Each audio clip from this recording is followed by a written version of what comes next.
M Santmat channel को subscribe करें, साथ ही घंटी को दबाकर ऑल नोटिफिकेशन सेलेक्ट करें। आप सभी से आग्रह है कि सत्संग को पूरा अंतिम तक देखें। बोलिए प्रेम से श्री सद्गुरु महाराज की जय। श्री सद्गुरु महाराज की जय। बुद्ध मंगलमय साधु समाज, परम आदरणीय सत्संग प्रेमी महानुभावों, पूजनीय माताओं तथा भक्तिमती बहनों, अभी हम लोगों ने पाठ में सुना था, बारी मथे घृत होए बरु, सिकता ते बरु तेल, बिनु हरि भजन न भवतरिये, यह सिद्धांत अपेल। काकभुसुंडी जी कहते हैं, बारी मथे घृत होए बरु। बारी कहते हैं पानी को। पानी को मत करके कोई घी पाले, ये कभी संभव नहीं है। घी जब भी मिलता है, आप जानते हैं, दूध से मिलता है, पानी से कभी घी नहीं मिलता। पानी को यदि मथिएगा, उससे विद्युत प्राप्त हो सकता है, पर कोई सोचे कि हम मथ करके घी प्राप्त कर लेंगे, ये असंभव है। ये असंभव काम थोड़ी देर के लिए मान लीजिए कि संभव हो जाए। और सिकता ते बरु तेल, सिकता कहते हैं रेत को, बालू को। बालू से कोई तेल निकाल ले, बालू को पेड़ करके कोई तेल निकाल ले, संभव है ये? बालू को पेड़िएगा, कोल्हू ही खराब हो जाएगा, तेल कहाँ से निकलेगा? तेल निकलता है सरसों से, बालू से नहीं निकलता। मान लीजिए थोड़ी देर के लिए कि बालू से तेल निकल जाए, ये यद्यपि तीनों काल में असंभव है, ये बिल्कुल असंभव है, लेकिन फिर भी कहते हैं मान लीजिए कि ये असंभव संभव हो जाए, लेकिन बिनु हरि भजन न भवतरिये, बिना ईश्वर की भक्ति के कोई जन्म मृत्यु के चक्र से छूट नहीं सकता है। जन्म मृत्यु का चक्र आप जानते हैं ना, जन्मत मरत दुसह दुख होई। हमारे गुरु महाराज जी कहते हैं, आवागमन सम दुख दूजा है नहीं जग में कोई। आवा मतलब आना, मतलब जन्म, गमन मतलब जाना, मतलब मृत्यु। ये जो जन्म और मृत्यु है, हमारे सद्गुरु महाराज जी कहते हैं, इससे बड़ा दुख दुनिया में कुछ है ही नहीं। ये सबसे कठिन क्लेश है। जन्मत मरत दुसह दुख होई, बहुत कठिन कष्ट होता है। इससे बचेंगे कैसे? दुख से सब बचना चाहते हैं ना। हम सर दर्द को समझते हैं, इसलिए उससे बचने का प्रयास करते हैं। हम पेट दर्द को समझते हैं, घुटना दर्द को समझते हैं, इसलिए उससे हम बचने का प्रयास करते हैं। लेकिन जन्म मृत्यु का जो दर्द है, उसको मोह बस हम भुला देते हैं, इसलिए बचने का प्रयास नहीं करते। सर दर्द सबको हो कोई ज़रूरी नहीं है, घुटना का दर्द सबको हो ये कोई ज़रूरी नहीं है, पेट में दर्द सबको हो कोई ज़रूरी नहीं है। ये शरीर का जो दर्द है, जो बदन दर्द है, ये सबको हो कोई ज़रूरी नहीं है, लेकिन मृत्यु का दर्द तो सबको होगा, जन्म का दर्द तो सबको होगा। इस दर्द से कोई बच नहीं सकता है। लेकिन अफसोस की बात है, जो दर्द होने की संभावना सबको नहीं है, उस दर्द को तो हम समझते हैं, लेकिन जिस दर्द की संभावना सबके जीवन में अवश्यंभावी है, जो अटल है, नहीं टल सकता, हम उसको भूल चुके हैं, मोह बस उसको भुला दिए, स्मृति में नहीं रहता, भूल गए। यही सबसे बड़ा अफसोस की बात है। आप जानते हैं ना, महाभारत की कथा तो आप जानते होंगे। यक्ष ने युधिष्ठिर से पूछा था, यक्ष ने युधिष्ठिर से पूछा था, किम आश्चर्यम, आश्चर्य क्या है। युधिष्ठिर जी महाराज ने बहुत सुंदर उत्तर दिया था। युधिष्ठिर जी ने कहा था, अहन्य हनि भूतानि गच्छन्ति है यमालयम शेषा स्थिरत्व मिच्छन्ति किम आश्चर्यमतः परम। युधिष्ठिर जी कहते हैं, रात दिन सब मर मर कर जम का घर भर रहा है, लेकिन जो अभी जीवित है वो सोचता है हम अमर हैं। यही सबसे बड़ा आश्चर्य है। अब देखिएगा, गांव घर में जब कोई व्यक्ति मर जाता है ना, तो 4 जने मिल कर के उसको कंधे पर अर्थी में लेटा करके उठा लेते हैं, और एक व्यक्ति आगे से कहते हैं राम नाम सत्य है, अब पीछे से सब कोई कहते हैं सबका यही गत है, सबका यही गत है। लेकिन कहने वाले के मन में होता है कि सबका है, मेरा थोड़े है। उसके मन में होता है मेरा नहीं है। अपने को अलग करके, अपने को बचा करके तब कहता सबका यही गत है।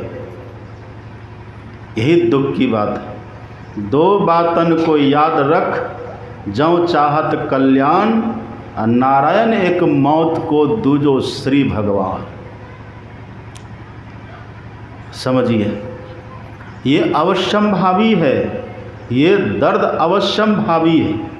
अच्छा, ये दर्द होता है कितना सो जानते हैं? मृत्यु का दर्द कितना होता है? कभी बिच्छू डंक मारा है?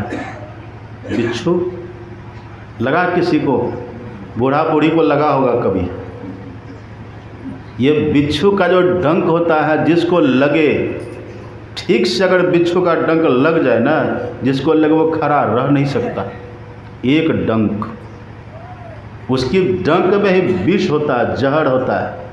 जैसे डंक लगता है व्यक्ति तिलमिला करके गिर जाता है। लेकिन मृत्यु के समय सैकड़ों बिच्छू का डंक के समान पीड़ा होती है। समझिए, ये कष्ट सबके जीवन में आना सुनिश्चित है, इसको कोई टाल नहीं सकता है। आप किसी भी तरह से मरिए, चाहे बूढ़ा होकर के मरिए तब भी ये कष्ट आएगा, जवानी में मरिए तब भी ये कष्ट आएगा, बाल्यावस्था में मरिए तब भी कष्ट आएगा, एक्सीडेंट में मरिए तब भी ये कष्ट आएगा, जहर खा करके अपने से मरिए, आत्महत्या करिए तब भी ये कष्ट आएगा, कुआं में डूब करके मरिए तब भी कष्ट आएगा, आग लगा लीजिए देह में तब भी ये कष्ट आएगा। किसी भी तरह से जब देह से निकलेंगे ना, कष्ट होगा, जरूर होगा। इसका कोई दूसरा काट नहीं है, होगा। हाँ, इस दर्द, ये दर्द होगा सबको, लेकिन इस दर्द से बचने का उपाय भी है। उपाय करना चाहिए कि नहीं? जो अवश्यंभावी दर्द है, अभी लोग मेरे पास आते हैं, कहते हैं बाबा सर में बड़ा दर्द होता है, सर में बड़ा दर्द होता है, परेशानी, कष्ट में लोग रहते हैं। हम कहते हैं दवा खाइए ना, कहते बहुत दवा खाए, कितने कितने डॉक्टर के पास गए लेकिन ठीक नहीं हो रहा है, परेशान है। तो उसका तो बहुत है, इस डॉक्टर के पास जाए तो उस डॉक्टर के पास जाइए, कहीं न कहीं वो ठीक हो जाएगा। लेकिन ये जो जन्म मृत्यु का दर्द है, इसका बहुत ऑप्शन नहीं है, एक ही है। इसमें यह नहीं कि 4 है तो एक को चुन लीजिए किसी को, ऐसा नहीं है, एक ही है। वो क्या है? ईश्वर की भक्ति। यही एक इसकी दवाई है। बिनु हरि भजन न भव तरिए, यह सिद्धांत अपेल। अपेल का मतलब क्या होता है? अपेल का मतलब होता है अटल। ये अटल सिद्धांत है। क्या सिद्धांत है? जब तक हम भक्ति नहीं करेंगे, जन्म मृत्यु के दर्द से हम बच नहीं सकते। ये उदाहरण कैसा लगा आपको? असंभव संभव हो जाए। अब एक और उदाहरण है रामायण में, सुनिएगा ध्यान से। ये तो ये है ना, बारी मथे घृत होए बरु सिकताते बरु तेल। एक और उदाहरण है रामायण में ही। तुलसीदास जी लिखते हैं, राकापति सोरस ओहि तारा गण समुदाय, सकल गिरे न दबिलाइए, बिनु रवि राति न जाए। रात होती है ना, अभी रात होगी थोड़ी देर के बाद। कोई व्यक्ति सोचे कि रात को मिटा देना है, रात को दिन बनाना है, ऐसा कोई सोचे और सोच करके चंद्रमा में कितनी कलाएं होती है? पूर्णिमा का जो चंद्र होता है ना, पूर्णिमा का, उसमें 16 कला, पूर्ण प्रकाश। सूर्य में होता है 12 कला और चंद्रमा में 16। अगर 16 कलाओं से, मतलब अपनी पूर्ण कलाओं से युक्त होकर के रात्रि का चंद्रमा उग जाए, पूरा प्रकाश दे वो, और जितने तारे हैं, नक्षत्र हैं, ग्रह हैं, वो सबके सब भी अपनी पूरी कला से उग जाए, संयुक्त होकर के। तारे कितने देखते हैं ना, सब तारा उग जाए, सब ग्रह उगे, नक्षत्र उगे, सबके सब उगे और सबका पूरा प्रकाश हो। और जितना दुनिया में पहाड़ है, जंगल है, उन सब में आग लगा दीजिए। सुनिए ध्यान से सुनिए। सभी पहाड़ों में आग लगाइए, सभी जंगलों में आग लगा दीजिए, और जितने मरकरी बल्ब और वेपर लाइट है संसार में, सबको जला दीजिए। तो क्या रात्रि खत्म हो जाएगी? ऐसा प्रकाश होगा जैसा प्रकाश अभी है दिन का? होगा?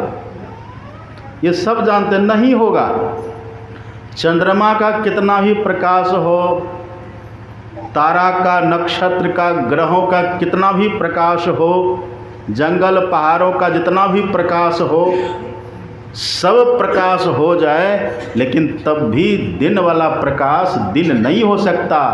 दिन जब भी होगा, एक ही शर्त है कि सूरज उगे। दूसरा कोई उपाय है? सूर्य के सिवा दिन लाने का दूसरा कोई उपाय है कोई उपाय? सब जानते हैं, बच्चा भी जानते हैं, बूढ़ा भी जानते हैं, सब मूड़ी हिला रहे हैं। माताएं भी जानते हैं, पुरुष सब जानते हैं। दिन लाने का एक ही उपाय है, सूर्य, बाकी कोई उपाय नहीं है। तुलसीदास जी कहते हैं, राकापति सोरस वही, तारा गण समुदाय, सकल गिरह दबिलाइए, बिनु रवि राति न जाए। ऐसे ही, इसी प्रकार से, ऐसे ही बिनु हरि भजन खगेशा, मिटहि न जीवन केर कलेशा। अब इससे बड़ा सूत्र क्या हो सकता है? होगा? तब भी विश्वास होता है। और देखिए, मनुष्य हम बने हैं किस लिए? सिंह बनना उसका और भी काम हो सकता है, हाथी बना तो हाथी का और भी काम है, घोड़ा बना तो घोड़ा टमटम भी खींचेगा, गाय बनी है तो गाय दूध भी देगी तो चलेगा। और 84 लाख योनियों में जितने प्राणी हैं उनका और भी काम है, लेकिन मनुष्य का क्या काम है? मनुष्य भगवान ने किस लिए बनाया? ईश्वर परमात्मा ने चुना, इस मानव तन को चुना, और अपने सबसे प्रिय जीव को चुना, और सबसे प्रिय जीव को चुन करके जो सबसे बढ़िया शरीर है मानव का तन, इसमें घुसा दिया। अब घुसा करके क्या कहा, इस तन में जो भगवान ने भेजा, इस तन में भेजने का उद्देश्य क्या है भगवान का? पढ़िए, रामायण में लिखा हुआ है, देह धरे कर। यही चौपाई हमारे गुरु महाराज जी पढ़े थे ना, तब ने स्कूल छोड़ के चले गए थे। देह धरे कर यही फल भाई, मानव तन धारण करने का यही उद्देश्य, फल, उद्देश्य क्या उद्देश्य है? भजिए राम, राम का भजन करिए, भगवान का भजन करिए। भजिए राम सब काम बिहारी, सभी काम धंधा को छोड़ करके या सभी कामनाओं को छोड़ करके पहले भजन कर लीजिए। एकमात्र इसीलिए मानव का तन मिला है। बस मानव का तन मिला है एकमात्र भक्ति करने के लिए। अब देखिए, मनुष्य जब जन्म लेता है ना तो उसकी बड़ी व्यवस्था भी होती है कि नहीं? अगर किसी माताओं को प्रसव हो रहा हो, प्रसव पीड़ा होती है, वहाँ पर धाई लगी रहती है, उसको कोई कष्ट न हो, पीड़ा न हो, लगी रहती है ना। बच्चा को कोई कष्ट न हो, बच्चा को देखती रहती है। या फिर डॉक्टर के यहाँ हॉस्पिटल चले जाते हैं, वहाँ डॉक्टर की देख रेख में, डॉक्टर के संरक्षण में वहाँ बच्चा जन्म लेता है।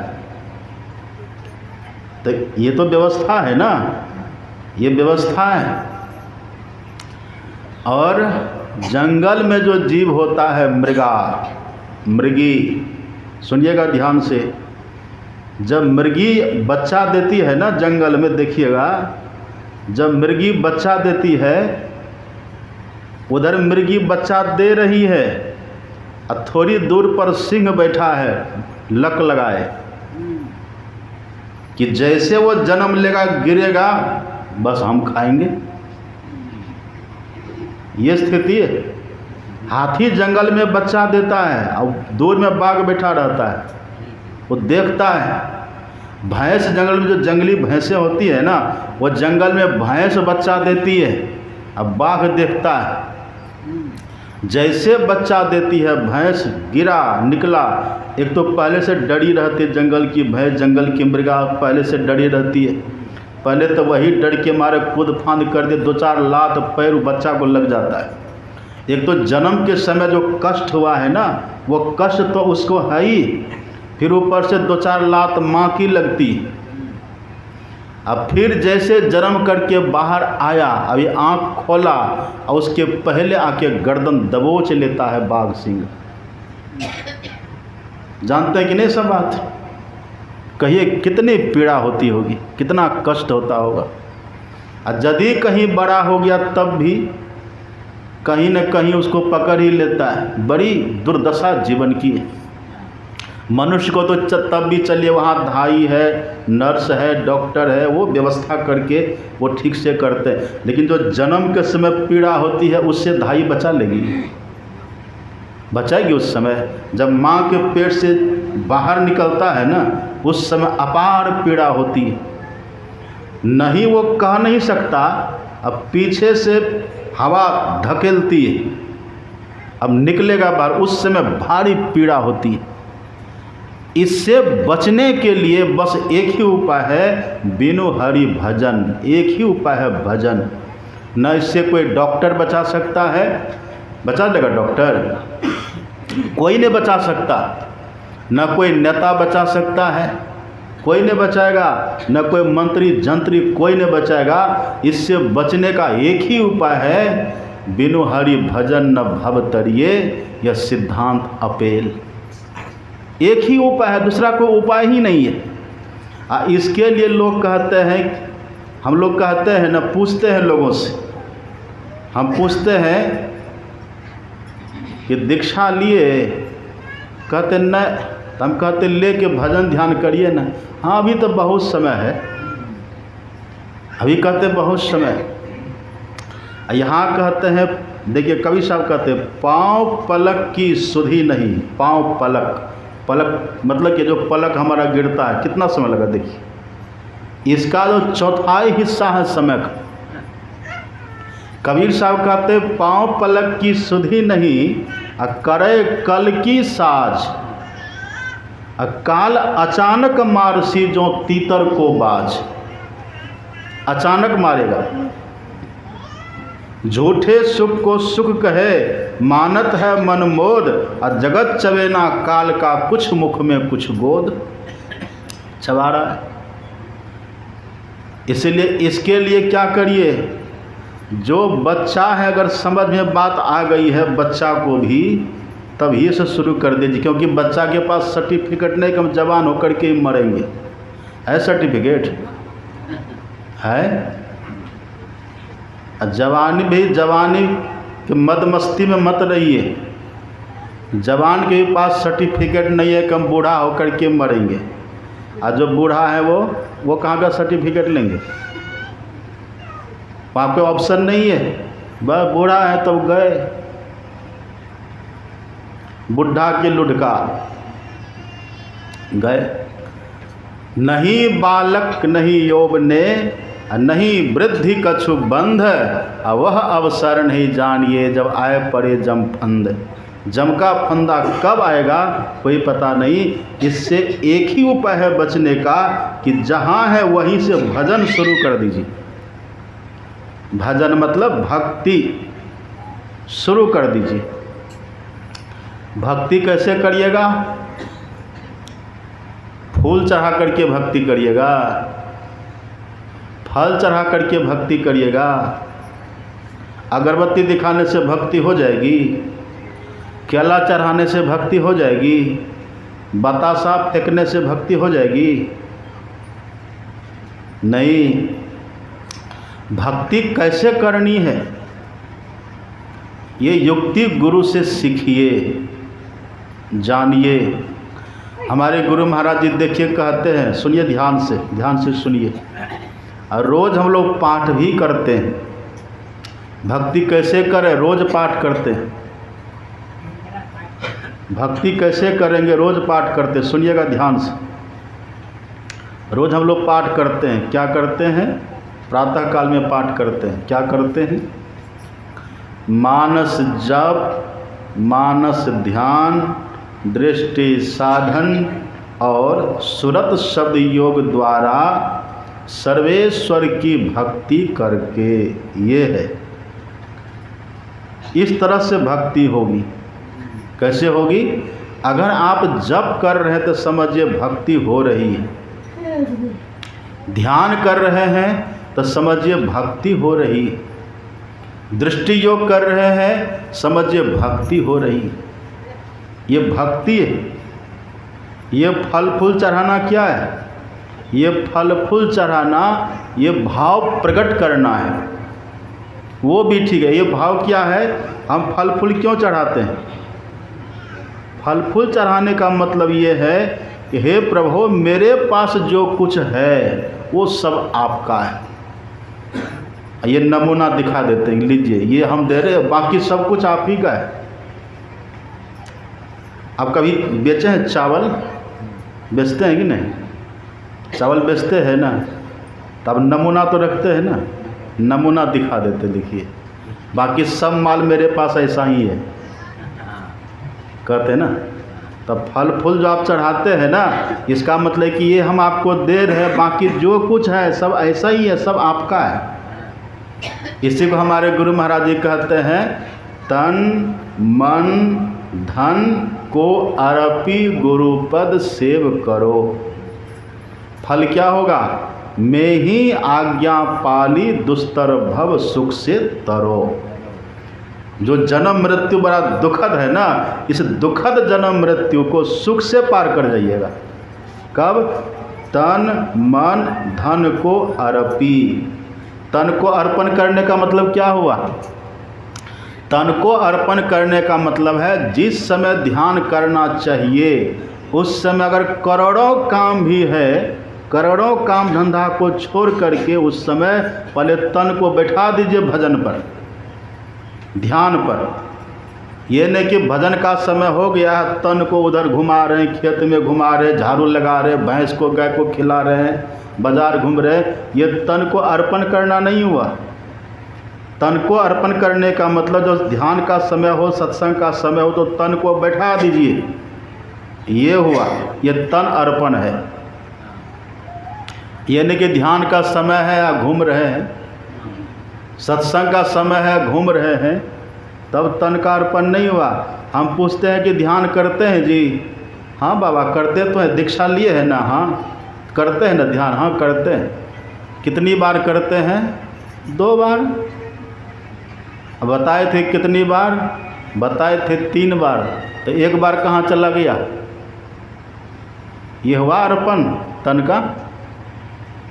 तन का अर्पण तब माना जाएगा जब 3 बार एकदम नियम से करेंगे। मुसलमान को देखते हैं ना, मुसलमान उनके पास जो भी कुछ है राम जाने, लेकिन 5 बार जो नमाज पढ़ता है, कहीं भी रहेगा, बाजार में है तो वहीं आसन बिछा देगा रोड के किनारे,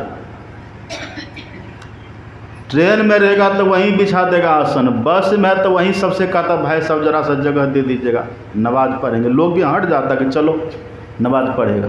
और हमने देखा हवाई जहाज़ में वहाँ भी नमाज पढ़ता है। समय जैसे होगा न बस वहीं आसन बिछा देता है। ये तन अर्पण। समय जैसे हो, मन भले लगे कि नहीं लगे, तन को बैठा दीजिए।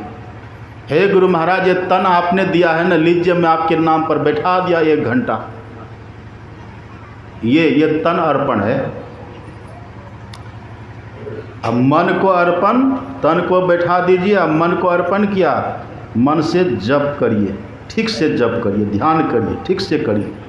हाँ नहीं हो वो अलग चीज़ है, प्रयास तो आप करिए, प्रयास करना चाहिए। जो प्रयास करते हैं उनको सफलता मिलती है। प्रयास करिए। करत करत अभ्यास ते जरमति होत सुजान, रसरी आवत जाते सिल पर परत निशान। झूठमुठ खेले सचमुच होए, आ सचमुच खेले बिरला कोय, आ जो कोई खेले मन चितलाय, होते होते होइए जाए, हो जाता है। तन मन धन को अर्पि गुरुपद सेव करो, मैं ही आज्ञा पाली दुस्तर भव सुख से तरो। आराम से तर जाएंगे।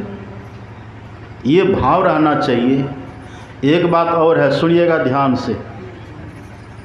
आप पाठ में सुन रहे थे ना, पहले तो ये अंतिम में ये सुने कि बिनु हरि भजन न भव तरिए, यह सिद्धांत अपेल। पहले तो ये बात सुने। और शुरू में क्या सुने थे? शुरू में आपने सुना शिव अज सुख सनकादिक नारद, अजय मुनि ब्रह्म विचार विशारद, सब कर मत खग नायक एहा, करिए राम पद पंकज नेहा। नेहा का मतलब क्या होता है? प्रेम। सुनिए ध्यान से। नेहा का मतलब क्या होता है? प्रेम।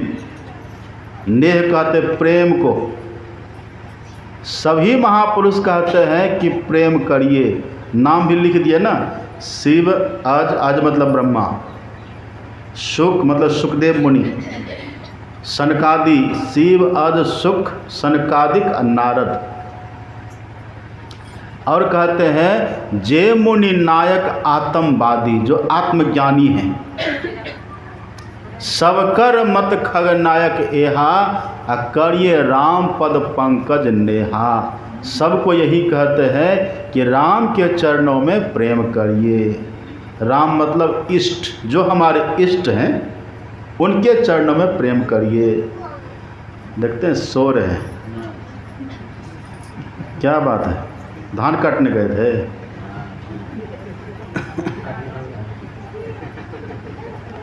सब कहते हैं कि राम के चरणों में प्रेम करिए। अब आप कहिएगा कि बाबा यहाँ तो कहते हैं राम के चरणों में प्रेम करिए, अब वहाँ कह रहे हैं कि भजन करिए।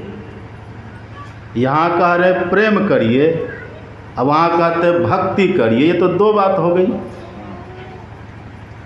ये तो 2 बात है ना। आपको लगता है दो बात, लेकिन है बात एक ही। भक्ति करिएगा, यदि भक्ति में प्रेम नहीं है तो भक्ति निष्फल चली जाएगी। प्रेम क्या? प्रेम एक लस्सा, एक गोंद की तरफ प्रेम है।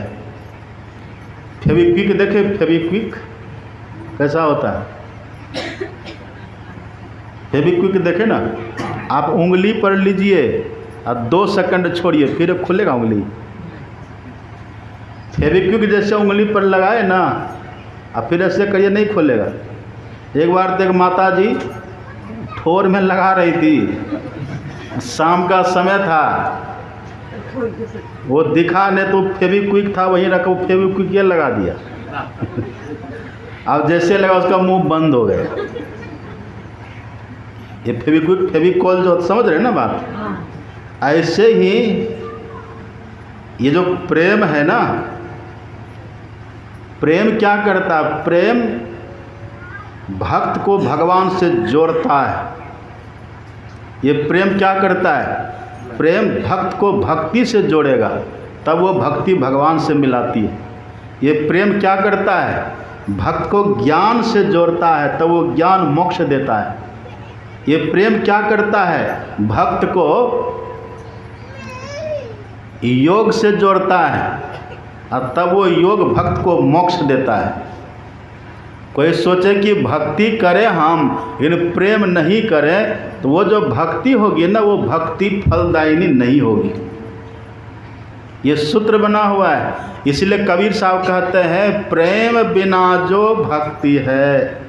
देखिए सब लिखा है, भक्ति करते हैं, प्रेम ने भक्ति करते मतलब जप करते हैं, बैठे हैं गुरु गुरु जप कर रहे हैं, गुरु महाराज का ध्यान करते, दृष्टि योग करते हैं, लेकिन प्रेम नहीं है।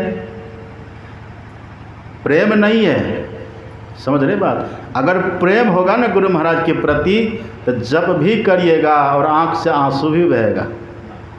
और आंख से आंसू बहना कोई जरूरी नहीं है। जब प्रेम प्रबल प्रगाढ़ होता है ना, तो जैसे अग्नि पानी को सुखा देती है, ऐसे प्रेम आंसू को भी सुखा देता है, बहने भी नहीं देता, आंसू बहेगा। प्रेम से जप करिएगा ना, तो जप से उठने का मन नहीं करेगा। प्रेम से ध्यान करिएगा तो ध्यान छोड़ने का मन नहीं करेगा। 1 घंटा के टाइम से बैठिएगा ना, यदि प्रेम है तो 2 घंटा होगा, तब भी उठने का मन नहीं करेगा। आपका छोटा बच्चा है जिससे आपको बहुत प्रेम है, आपके गोद में है, उसको उतारने का मन करता है? करता है? हम तक कितने लोग को देखते उसको गोदी में लेकर घूमते रहता है। अब मार्केट जाना है ना मोटरसाइकिल से, तो उसको भी साथे में ले लेता है, आगे बैठा करके पकड़ लेता है। क्यों? प्रेम है ना, उसको छोड़ना नहीं चाहता है, वो प्रेम है। तो जब जप से, ध्यान से, भक्ति से प्रेम होगा ना, उससे मन उबेगा नहीं। प्रेमी कभी थकता नहीं है, प्रेमी कभी हारता नहीं है, वो कभी छोड़ेगा नहीं।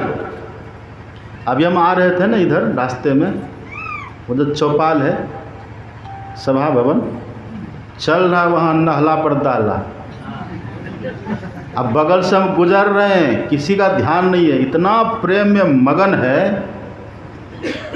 अब कब से खेल रहा कोई पता नहीं, कब तक खेलेगा कोई पता नहीं है। ये सत्संग का तो 2 घंटा समय निश्चित है, 2 घंटा से ज़्यादा होगा तुरंत लोग घड़ी देखेंगे, और उसके पास घड़ी है, जाके देखिए तो।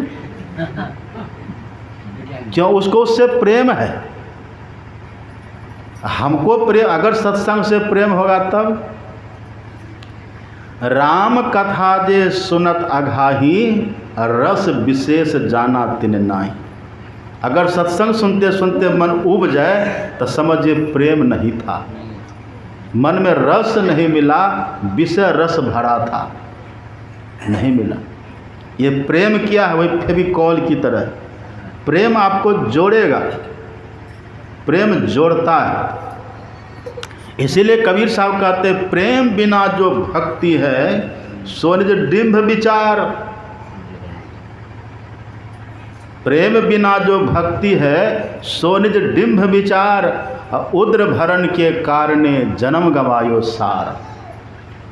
बस ये साथ जो जीवन मिला था कल्याण करने के लिए, जन्म मृत्यु के दुख दर्द से छूटने के लिए, भक्ति तो हम करते रहे, पर प्रेम के अभाव में वो हमारा झूठा विचार रह करके रह गया, उसमें सत्यता आई नहीं, प्रेम आया नहीं, रस भरा नहीं, हम सफल हुए नहीं, ये सारा जीवन हमारा व्यर्थ चला गया। सुन रहे बात? प्रेम बहुत बड़ी चीज़ है, इसीलिए कहते हैं करिए राम पद पंकज नेहा। प्रेम करिए, प्रेम करिए। अब देखिए कहते हैं जोग कुजोग, वह जोग कुजोग है, मतलब वो ध्यान बेकार है। जोग कुजोग ज्ञान अज्ञानो जहन है राम प्रेम प्रधानो। ध्यान करते हैं पर प्रेम नहीं है तो बेकार। ज्ञान है पर ज्ञान के साथ प्रेम नहीं है तो ज्ञान भी भार की तरह बेकार है। इसलिए भक्ति करिए, पर कैसी भक्ति करिए? प्रेम युक्त भक्ति करिए। हम लोग क्या गाते हैं रोज? अब देखिए ये संत मत का लॉजिक हम लोगों का कैसा है। हम लोग क्या गाते हैं रोज? श्री सद्गुरु की सार शिक्षा याद रखनी चाहिए। आगे क्या गाते हैं? अति अटल श्रद्धा, ये प्रेम हो गया ना।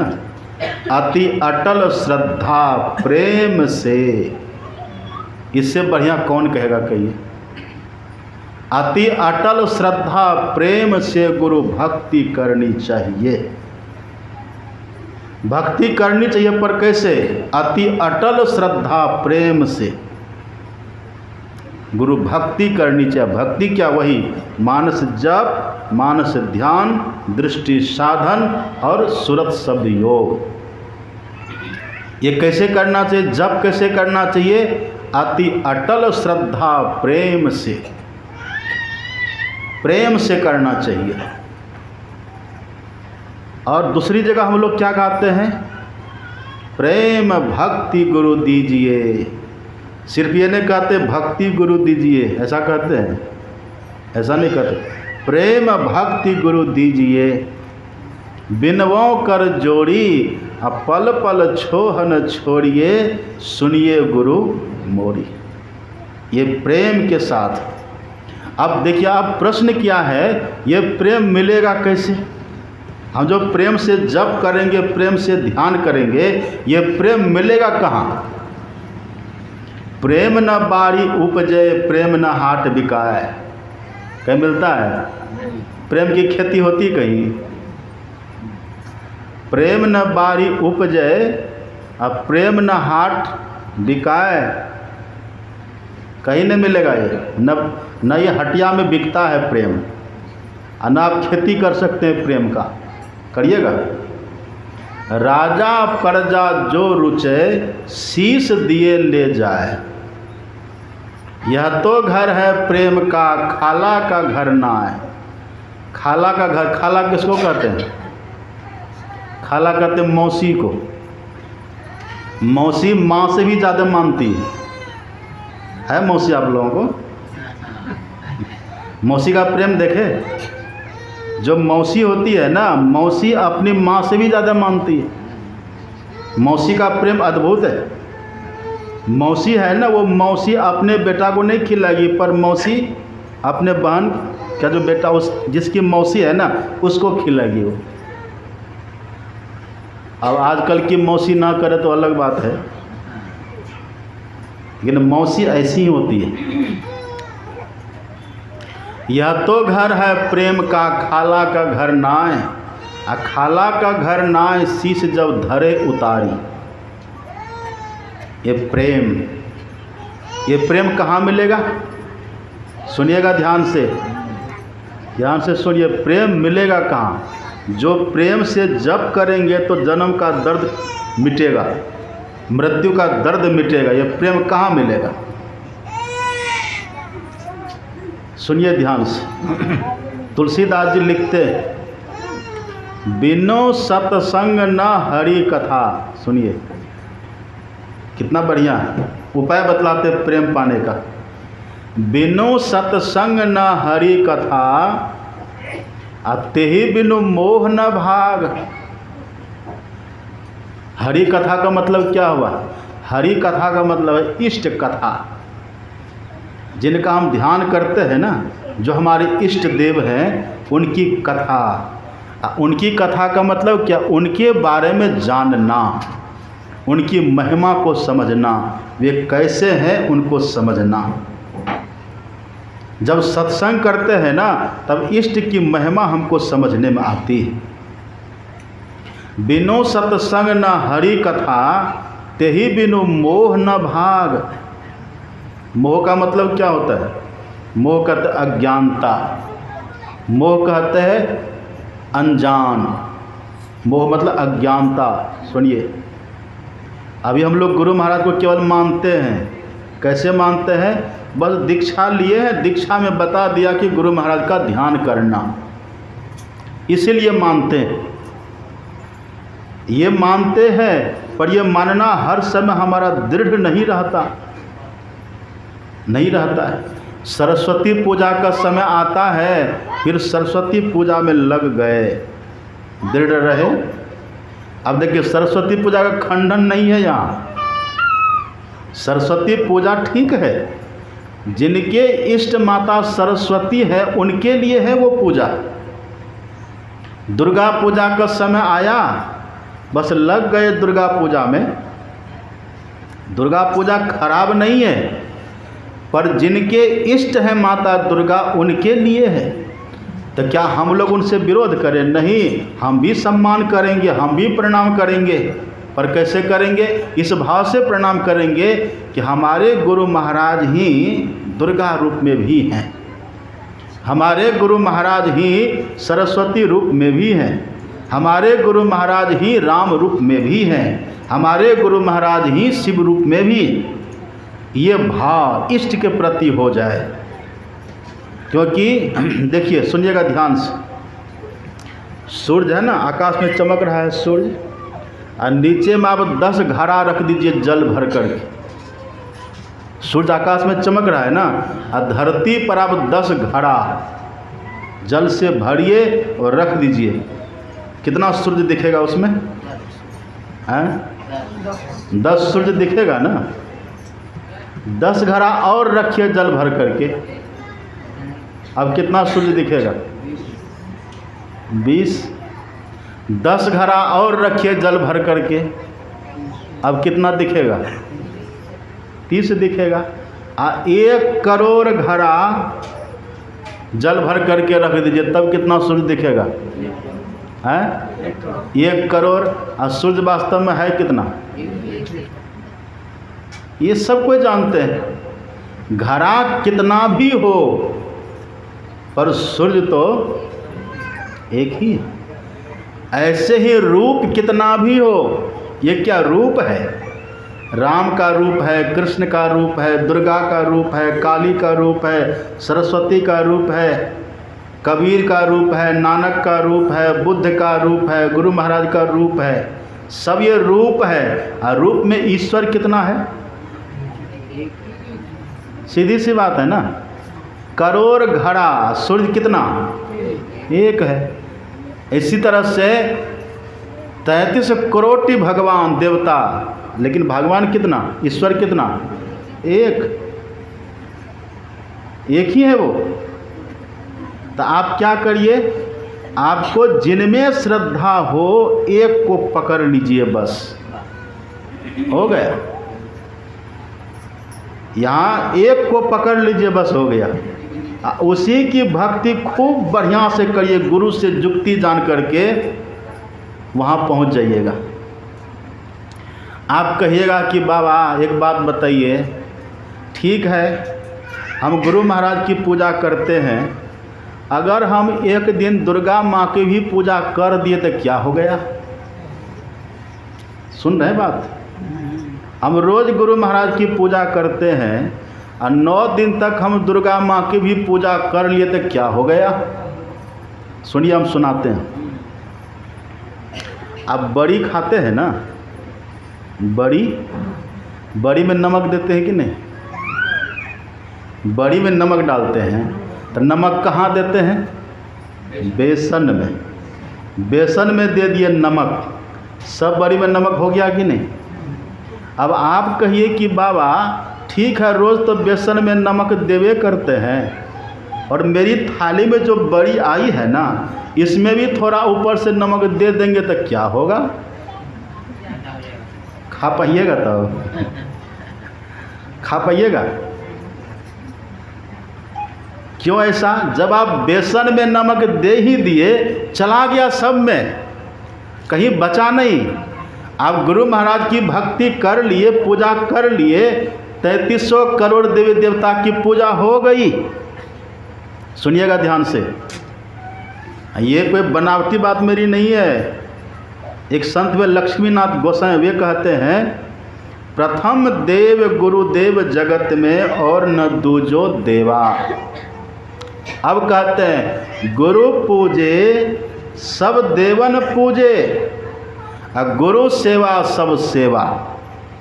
बेसन में दिए नमक, अब किसी बड़ी में नमक देना बाकी रहेगा? बाकी नहीं रहेगा। हम गुरु महाराज की पूजा कर लिए, हो गई दुर्गा माँ की पूजा।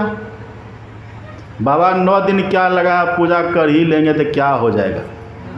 तब फिर वही बेसन में नमक दे दिए, अब फिर से बड़ी में दीजिए अलग से नमक, तो खा पाइएगा?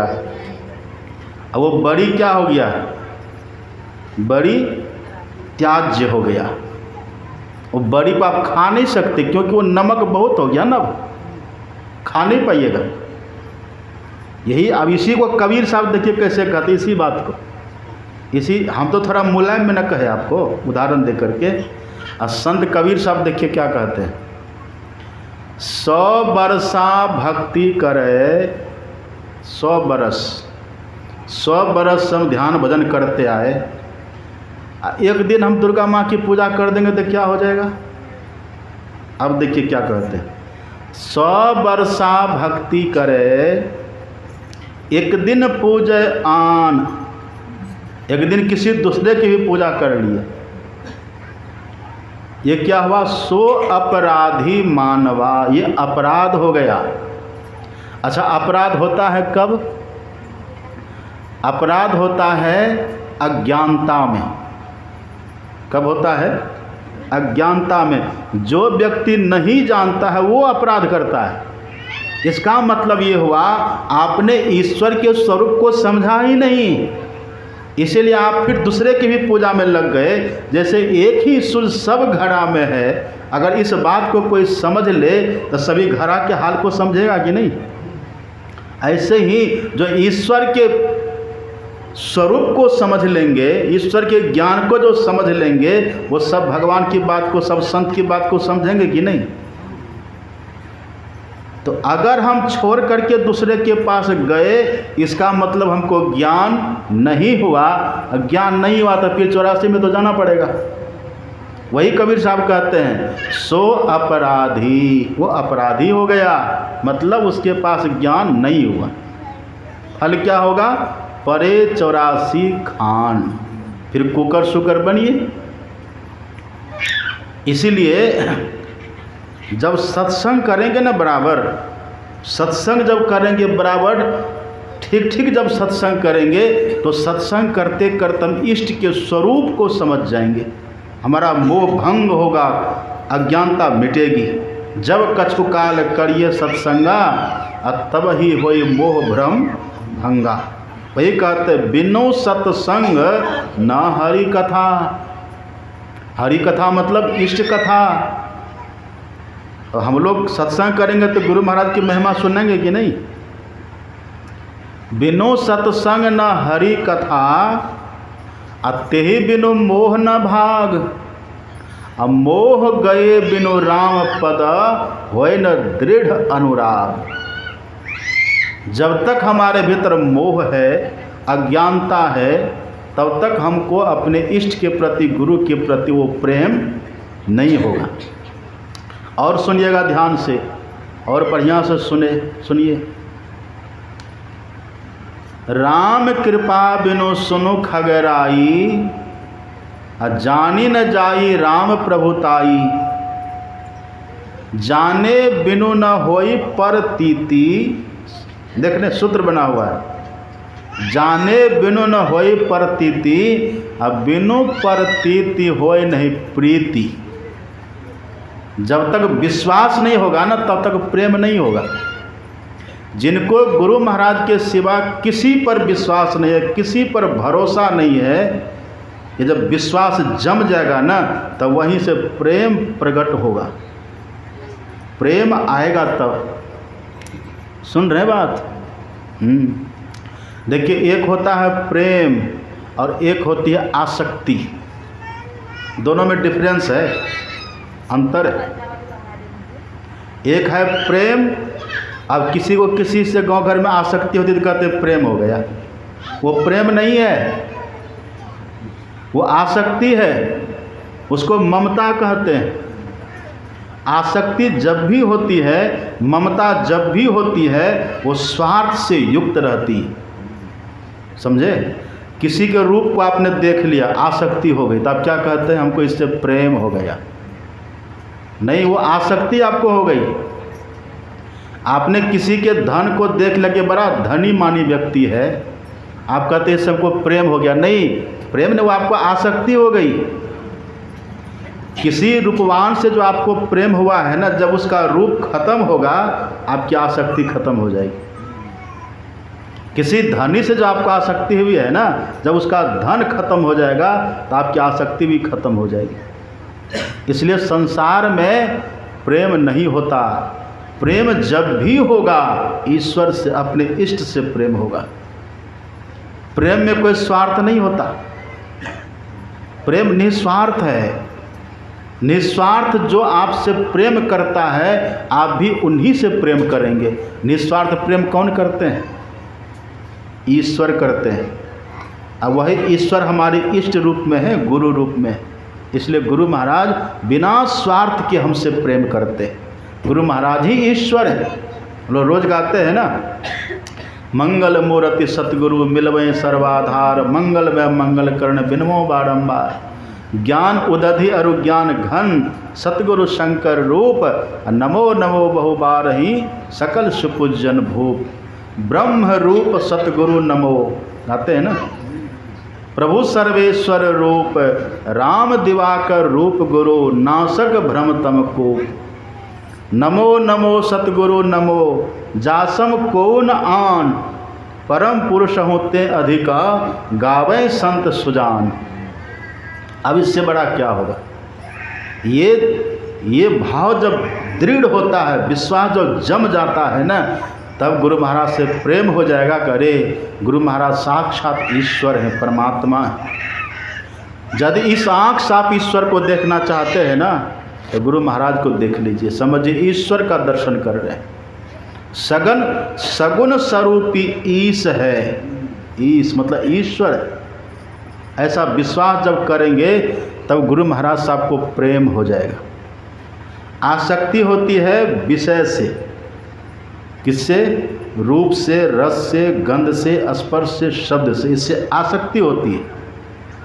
और भगवान से, इष्ट से प्रेम होता है,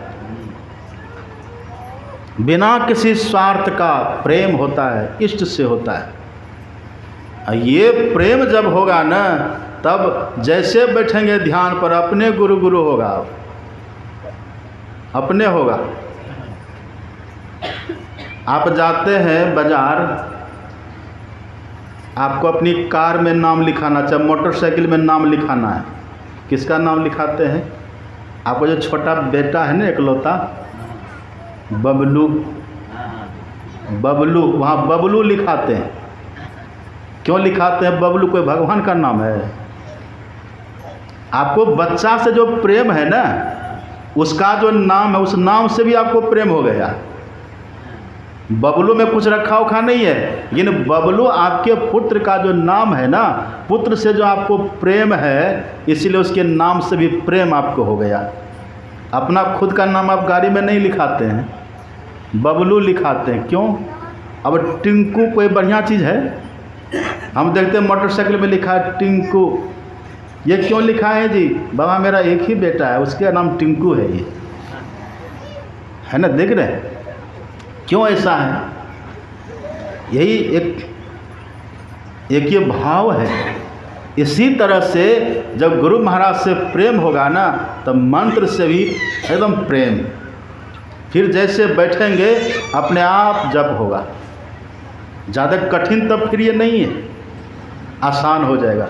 इसीलिए सभी महापुरुष कहते हैं शिव अज सुख सनकादिक नारद, जे मुनि ब्रह्म विचार विशारद, सब कर मत खगनायक एहा, करिए राम पद पंकज नेहा। प्रेम करिए। प्रेम कब होगा? जब ये बोध हो जाएगा कि गुरु महाराज ही ईश्वर हैं, परमात्मा हैं, यही दुर्गा हैं, यही काली हैं, यही भगवती हैं, यही ब्रह्मा हैं, यही विष्णु हैं। गुरुर् ब्रह्मा गुरुर् विष्णु गुरुर्देवो महेश्वरः, गुरुर् साक्षात परम ब्रह्मा तस्मै श्री गुरुवे नमः। ये है, ये प्रेम तब हो जाएगा। इतना ही नहीं, गुरु ही माता है, गुरु ही पिता है, गुरु ही भाई है, गुरु ही बहन है। त्वमेव माता च पिता त्वमेव बंधुश्च सखा त्वमेव विद्या द्रविणं त्वमेव सर्वं मम देव देवा। सब कुछ वही है। तब फल क्या होगा? तब गुरु महाराज से उधर कृपा आपके ऊपर बरसनी शुरू हो जाएगी। क्या कृपा बरसेगी? मातहु ते बड़ी छोह करे नित। जितना छोह आपकी माँ आपके ऊपर करती है ना, उससे ज़्यादा छोह करना शुरू कर देंगे ये। कितना ज़्यादा छोह करेंगे? कितना ज़्यादा? ये भी लिखा हुआ है, पढ़िएगा। सत्संग योग में गुरु महाराज जी उद्धृत किए चरणदास जी महाराज की वाणी। पितुसु माता 100 गुना, सुत को राखे प्यार, अब मन से ती सेवन करे तन सु डांटरू गार। बेटा बेटी कैसी भी हो, कैसे भी हो, तो क्या उससे माँ पिता कभी नफरत करते हैं? नहीं करते। जैसा भी है मेरा है। उसको 9 महीने तक पेट में रखे हैं ना, उसका दर्द है। वो कभी माता कभी कुमाता नहीं होती, समझिए। तो पितुसु माता 100 गुना, सुत को राखे प्यार, अब मन से ती सेवन करे तनसु डांट अरुगार। और कहते हैं माता से हरि 100 गुना। ये जो माँ है ना, जो 9 महीने तक अपने गर्भ में रखती है, कितना प्रेम उनको है। उससे 100 गुना वो भगवान, वो ईश्वर, जिस ईश्वर ने माँ के पेट में हमको भेजा है, अपने सागे माँ के पेट में। ये माता पिता का माध्यम है, भेजने वाले भगवान हैं। किसी जीव को पहले भेजना, किसको पीछे, ये सब निर्णय वहाँ होता है। अपने से कोई नहीं, किसी को अपने से कोई नहीं आता। माता से हरि 100 गुना, समझे कितना बड़ा हो गया। अब 3 से 100 गुरुदेव, प्यार करे अवगुण हरे चरण दास सुखदेव। वही गुरु महाराज जी कहते मातहु ते बड़ी छोह करे नित, पितहु ते अधिक भलाई है, कुल मालिकहु ते बड़ी कृपा धारे, गुरु सब नाहि सहाई। पिताजी से ज़्यादा भलाई करेंगे, माँ से ज़्यादा छोह करेंगे, और ईश्वर से भी ज़्यादा कृपा करते हैं। ये भाव जब भीतर में बैठ जाएगा, तब फिर कितना प्रेम गुरु महाराज के प्रति होगा, कहिए, होगा कि नहीं? अब वो प्रेम जब होगा ना, तब जो भक्ति करेंगे, तब वो भक्ति निसेनी मुक्ति की, संत चढ़े सब धाय, जिन जिन मन आलस किया जन्म जन्म पछताए। तो वही भक्ति हमको मुक्ति देगी। मतलब जब करिएगा तो जब से सिद्धि मिल जाएगी। गुरु महाराज का ध्यान करिएगा, आंख बंद करते ही ध्यान हो जाएगा। प्रेम है ना। अब देखिए भगवान सब जगह है। तुलसीदास जी लिखते हैं, भगवान शंकर कहते हैं, हरि व्यापक सर्वत्र समाना, हरि व्यापक सर्वत्र समाना। सर्वत्र मतलब क्या होता है? सर्वत्र मतलब नींबू का सब जगह। सर्वत्र मतलब जो ईश्वर सब जगह है, सब जगह है, वही ईश्वर। शंकर भगवान कहते हैं प्रेम ते प्रकट होई मैं जाना, वो प्रेम से प्रकट हो जाएंगे। अब आंख बंद करके जैसे बैठेंगे ना ध्यान करने के लिए, वही ईश्वर परमात्मा गुरु महाराज के रूप में आपके भीतर प्रकट होंगे, क्योंकि आप उसी रूप का ध्यान करते हैं ना, उसी रूप में प्रकट हो जाएंगे। अब करिए दर्शन। अतिशय प्रीति देखी रघुवीरा, अतिशय प्रीति देखी रघुवीरा, प्रगटे हृदय, प्रकट हो जाएंगे। प्रगटे हृदय हरन भव भीरा, प्रकट हो जाते हैं। इसलिए जब भी करिए प्रेम के साथ करिए, ध्यान भी करिए प्रेम के साथ करिए। ये प्रेम कहाँ मिलेगा? ये बिनु सत्संग न हरि कथा। अभी यहाँ जितने लोग बैठे हैं ना, सबकी आँख को हम पढ़ रहे हैं। अब सबका बदल रहा है, सबके मस्तिष्क में घुस रहे हैं गुरु महाराज। एकदम पक्का है कि नहीं बात? एकदम घुस रहे हैं। ये सत्संग से प्रेम बढ़ेगा, यही सत्संग से। इसलिए कहते बिनु सत्संग न हरि कथा, अतहि बिनु मोह न भाग, मोह गए बिनु राम पद होए न दृढ़ अनुराग। अभी देखते 1 घंटा सत्संग आप लोग सुने, कितना प्रेम बढ़ गया गुरु महाराज के प्रति, बढ़ा कि नहीं? और 30 दिन सुनिएगा तब कितना बढ़ेगा। आइए वहाँ गौशाला, जब भी मौका मिले 30 दिन वहाँ चलेगा। अब 30 दिन अगर वहाँ रहिए, रहने के लिए सबकी व्यवस्था है, सबके लिए, पुरुष के लिए भी है, माताओं के लिए भी है, सबके लिए व्यवस्था है। और जो बूढ़े हैं उनके लिए भी है, जिनको बहुत नींद आती है उनके लिए भी है, जो बहुत बीमार रहते हैं उनके लिए भी है। वहाँ किसी को ना नहीं कहा जाएगा। बस उस जगह पर गौशाला आप पहुँचिए, वहाँ आपकी व्यवस्था हो जाएगी।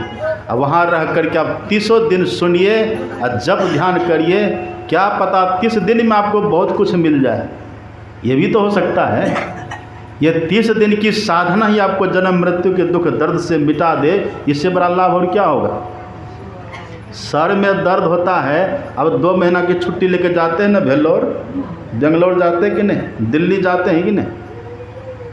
अब वहाँ कोई गारंटी है? यहाँ तो गारंटी है, यह सिद्धांत अपेर गारंटी है यहाँ। तो आइए सब वहाँ आइए, 1 से 30 नवंबर सब आइए। वहाँ किसी को ना नहीं कहा जाएगा। वहीं आके सोइए, वहीं सोए रहिएगा। हम और सोने की व्यवस्था बढ़िया से कर देंगे। रोगी कोई है तो वहीं आकर के इलाज भी कराइएगा, वहीं रहिए। 30 दिन तक आनंद लीजिए वहाँ, सब आइए। अब ज़्यादा हम क्या कहेंगे, हमको जाना है। आप लोग बड़ी श्रद्धा से ये सत्संग और ध्यान करवाए। ये बड़ी कल्याणी में तो सब हमको भूल ही जाते हैं। एक है वो बेचारा हमारा प्रवीण, वो नहीं भूलते कभी, और हम जब भी यहाँ आए तो वही हमको बुलाए। हालांकि सहयोग आप सबका होता है, लेकिन वही आप लोग बड़ी श्रद्धा से कराए। इसी तरह से सत्संग और ध्यान सब करते रहिए। इसी में जीवन का सार है, इसी से हमारा कल्याण है। अब कहने सुनने की बहुत बात है। गुरु महाराज की दया से आपका सत्संग और ध्यान सफल हुआ, और जो कुछ बचा हुआ आप लोग करते रहिए। लेकिन हम लोग अभी यहाँ से निकल जाएंगे। अब ये 3 दिन हम आपको सत्संग सुनाए, हम थोड़ा बोलते हैं कटु। यदि मेरी बात से किसी को कष्ट हुआ हो, उनके लिए हम हाथ जोड़ के क्षमा मांग लेते हैं, माफ़ कर दीजिएगा। और गौशाला सब जरूर आइएगा। 30 दिन नहीं तो 20 दिन आइए, 20 दिन नहीं तो 15 दिन रहिएगा। 15 दिन में तो 10 दिन रहिएगा, कुछ तो आइए। 1 तारीख को तो निश्चित वहाँ सब आइए, पूज्य प्रमोद बाबा आ रहे हैं। 1 तारीख को सब आइएगा सवेरे, प्रमोद बाबा आ रहे हैं। गुरु महाराज के निजी सेवक हैं वो, उनका दर्शन करिएगा और प्रवचन सुनिएगा। 1-2 वो 2 दिन रहेंगे। सब आइएगा ना, आइएगा। उठाइए हाथ, इधर से उठाइए, सब उठाइए, उठाइए। काम धंधा करते करते तो ऐसे जीवन चला जाएगा। थोड़ा ही भी तो, जब तक जिंदगी रहेगी फुर्सत न होगी काम से, कुछ तो समय निकालो, प्रेम कर लो श्री राम से। खैर सब आइए, सबको निमंत्रण है। कार्ड तो हम नहीं दे सकते, लेकिन मेरा ये वचन ही कार्ड है, इसको सब कार्ड समझ लीजिएगा। और आप कहेंगे बाबा आप हमको कार्ड दिए थे ना इसीलिए आए हैं। हाँ, ये अधिकार आपको हो गया। श्री सद्गुरु महाराज की जय। MM संतमत चैनल को सब्सक्राइब करें, साथ ही घंटी को दबाकर ऑल नोटिफिकेशन सेलेक्ट करें।